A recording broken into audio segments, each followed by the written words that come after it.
Please come.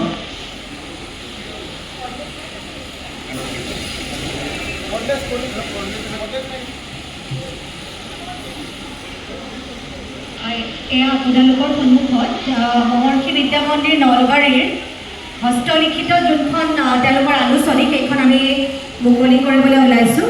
সঁচাকৈ এটা গৌৰৱৰ বিষয় আৰু গৌৰৱৰ ক্ষণ যে আজিকালি যিহেতু হস্তলিখিত আলোচনীৰ সংখ্যা তেনেই তাকৰ যথেষ্ট কম, আৰু সেই দিশত এখন স্কুলে যেতিয়া এই পদক্ষেপ গ্ৰহণ কৰে আমি সঁচাকৈয়ে বিশেষ আদৰণীয় পদক্ষেপ বুলি ভাবোঁ।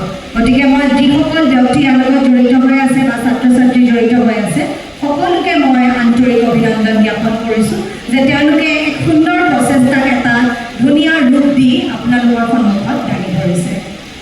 ছাৰ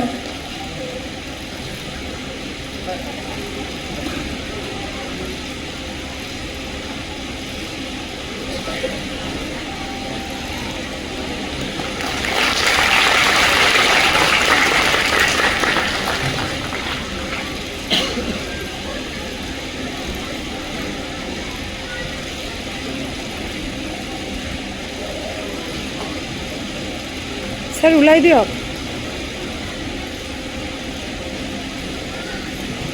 তৃতীয় সংখ্যক এয়া হ'ব আলোচনী। আপোনালোকৰ সন্মুখত বেটুপাতসহ ইতিমধ্যে আছে আৰু লিখাসমূহ উন্নতি পদমে আপোনালোকে ইয়াত দেখিবলৈ পাব। ধন্যবাদ। আমি ইয়াত আনুষ্ঠানিকভাৱে মুকলি ঘোষণা কৰিলোঁ মই আৰু মনোজ বৰা ছাৰদেৱে। গতিকে ছাত্ৰ ছাত্ৰীসকলে ইয়াত বিভিন্ন ধৰণৰ শিতানেদি এখন সমৃদ্ধ কৰি তুলিব বুলি আশা কৰিলোঁ। ধন্যবাদ।